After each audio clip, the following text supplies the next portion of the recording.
Hello friends, कैसे हो आप सब। आई रियली होप कि आप लोग बहुत अच्छे होंगे। और शाम का टाइम हो चुका है 6 बजे का। और दिव्यांश आता है स्कूल में से 1:30 बजे। और उसके आने के बाद जैसे उसको खाना खिलाना, कपड़े चेंज करवाना और थोड़ी देर रेस्ट करवाना, तो उसके बाद फिर हम उठे थे 4 बजे।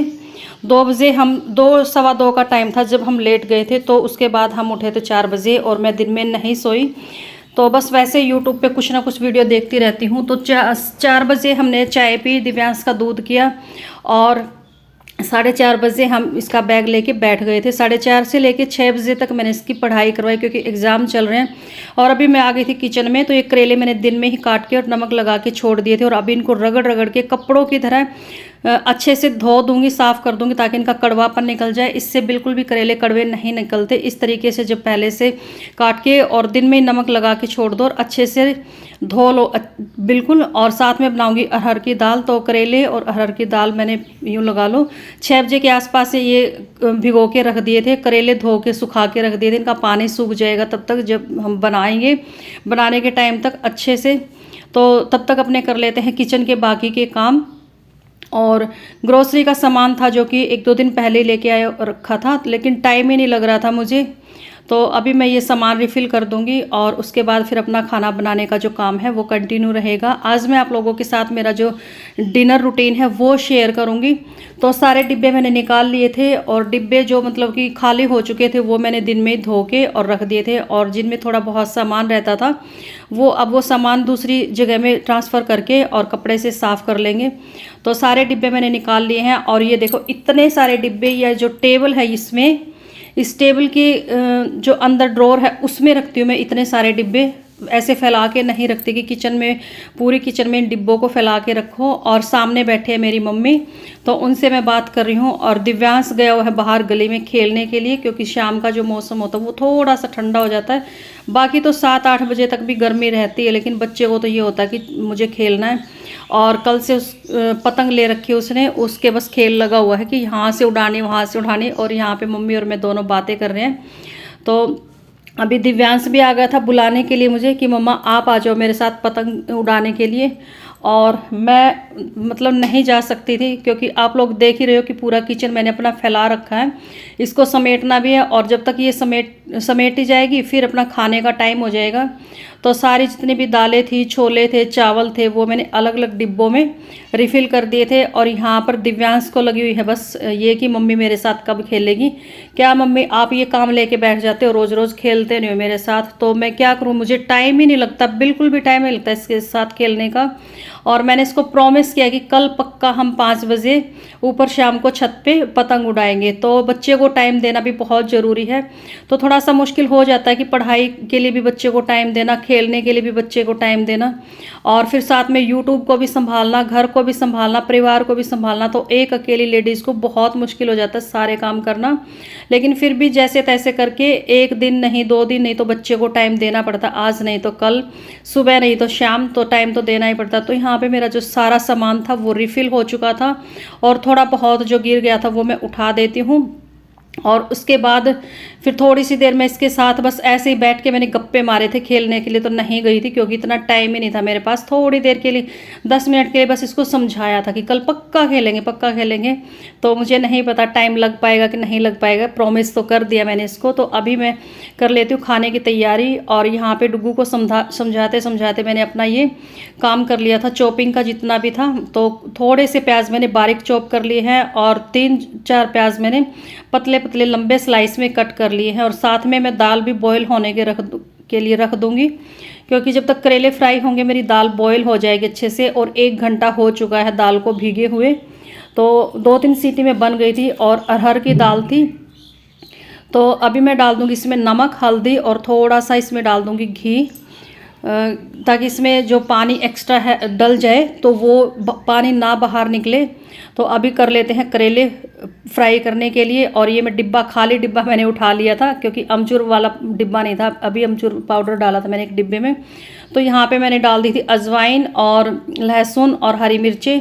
तो ये मैं दोनों सब्जियों की तैयारी कर ली थी, लेकिन गलती से प्याज मैंने सारे डाल दिए थे जो मैंने बारीक बारीक से चॉप किए थे। तो अलग से फिर प्याज काटने पड़े थे मुझे दाल के लिए, क्योंकि दाल को भी अभी तड़का लगाना है। और लहसुन मैंने रख ली थी, लेकिन प्याज नहीं ध्यान में रही। और जब भी मैं ये सब्ज़ी बनाती हूँ करेले की और हरा जो साग बनाते तो उसमें मैं मिर्ची थोड़ी सी ज़्यादा डालती हूँ, क्योंकि फीकी फीकी सी वो फिर सब्ज़ी अच्छी नहीं लगती।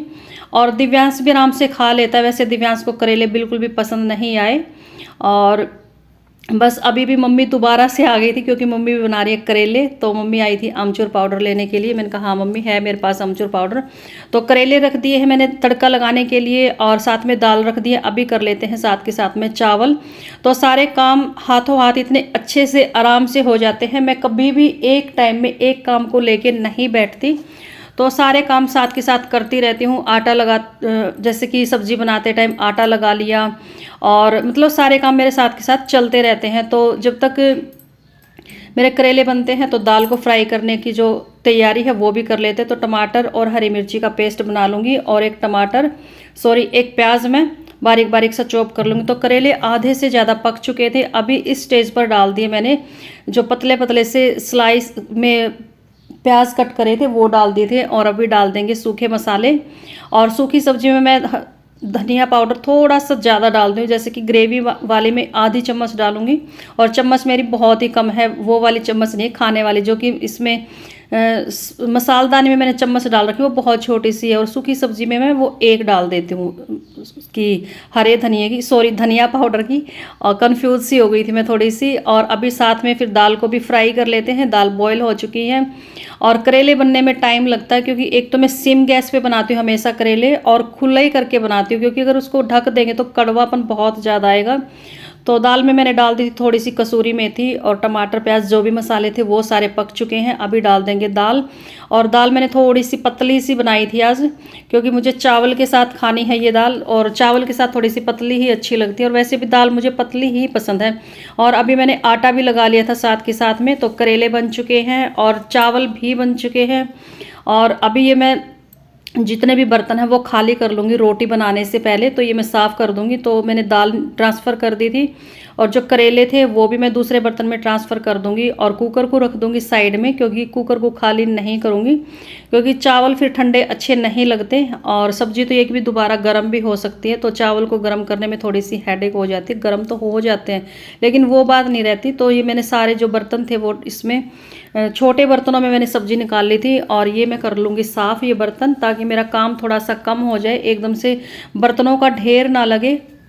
और रोटी बनाने से पहले मैं सारे बर्तन साफ़ कर दूंगी। और थोड़े से मेरे कपड़े रखे हुए थे फोल्ड करने वाले, तो वो काम भी निपटा दूंगी, क्योंकि अभी खाना खाने का टाइम नहीं हुआ है।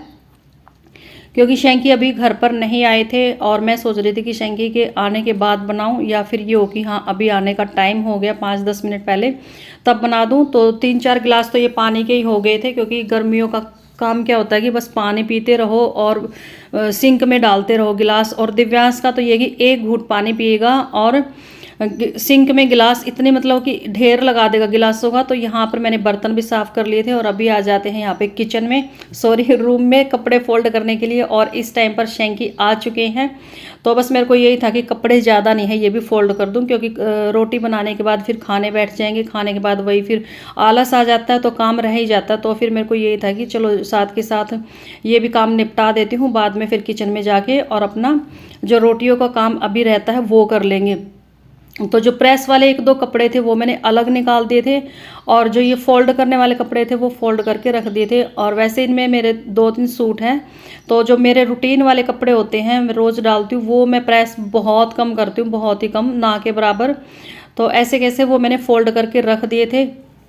और शैंकी जब आए थे तो इनको तो यही था कि सारा काम वाम तैयार रखा होगा। वैसे शैंकी आते ही कभी खाना नहीं खाते, क्योंकि आने के बाद नहाएंगे। और जोत बत्ती वैसे मैं कर देती हूँ शाम वाली हर रोज़, लेकिन कई बार मैं ये होता है कि चलो आज आके शैंकी कर लेंगे। तो अभी इनको को नहाना है, जोत बत्ती करेंगे, तब तक मेरी रोटियाँ बन जाएगी। और रोटियाँ सिर्फ मैंने 4 या 5 रोटियां बनाई थी, क्योंकि चावल बना रखे हैं, दाल बना रखे, करेले के चक्कर में मैंने रोटियां बना ली थी कि चलो 1-1, 2-2 रोटियां भी हो जाएंगी। और मैं रोटियां जब भी बनाती हूँ ना तो मतलब कि मैं कभी तवा खाली नहीं रखती और मेरी रोटी एडवांस में बनी रहती है कि यहाँ पे मेरा कभी भी तवा खाली नहीं रहता और रहना भी नहीं चाहिए किसी का भी, क्योंकि इससे ना गैस बहुत ज़्यादा वेस्ट होती है। मैंने देखा है कई लेडीज़ को कि उनका तवा जैसे कि गैस पे रोटी सेक देंगे और तवा खाली रहेगा, लेकिन तवा गर्म होता है, अगर हम रोटी डाल देंगे तो एक साइड से रोटी आराम से सिक जाती है। तो गैस की भी बचत होती है और टाइम की भी बचत होती है। और रोटी बनाने की जो मेरी स्पीड है ना, वो ये बात नहीं कि मैंने इसमें स्पीड बढ़ा रखी, स्पीड तो खैर बढ़ा रखी, लेकिन रियल में मेरी रोटी बनाने की जो स्पीड है वो बहुत ही ज़्यादा है। मतलब कभी भी ये नहीं कि अगर 2 बंदे खाने के लिए बैठ गए तो उनको वेट करना पड़े। तो रोटियां मेरी बन चुकी थी और जब मैंने कपड़े फोल्ड करे थे उस टाइम मैं दूध भी रख के चली गई थी गैस सिम करके, तो ये भी काम मेरा हो गया था। और अभी लगा लेती हूँ मैं हमारा डिनर। और शैंकी ने तो अब भी मना कर दिया था कि अभी मुझे खाना नहीं खाना, तो ये सिर्फ मेरा और दिव्यांश का दाल चावल करेले और एक रोटी ली थी मैंने क्योंकि दिव्यांश ने भी दाल चावल ही खाए थे। और साथ में ले लिया मैंने थोड़ा सा सैलेड और लस्सी। तो ये था मेरा आज का डिनर। और आप लोगों को मेरा रूटीन कैसा लगा मुझे कमेंट करके ज़रूर बताना, और मेरे चैनल को सब्सक्राइब कर लेना विद बेल आइकन के साथ, ताकि मेरी आने वाली हर न्यू वीडियो का नोटिफिकेशन आप लोगों के पास पहुंचता रहे।